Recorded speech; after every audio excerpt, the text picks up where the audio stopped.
సంస్కృత భాష యొక్క గొప్పతనం ఏమిటంటే, ఒకవేళ మనకి ఆ భాష రాకపోయినా, చేత కాకపోయినా, మాట్లాడడం అర్థం తెలియకపోయినా, సంస్కృతంలో ఉన్న శ్లోకాలు, స్తోత్రాలు రోజు కొన్ని గనక మనం పఠిస్తూ ఉంటే, కొంచెం అంటే మనసులో కాకుండా కొంచెం గట్టిగా చదువుతూ ఉంటే, అవి ఎట్లా ఉంటాయంటే ఛందోబద్ధంగా ఉంటుంది సంస్కృత భాష.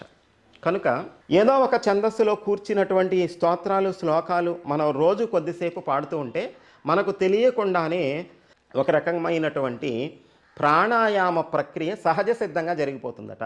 అది సంస్కృతం యొక్క గొప్పతనం.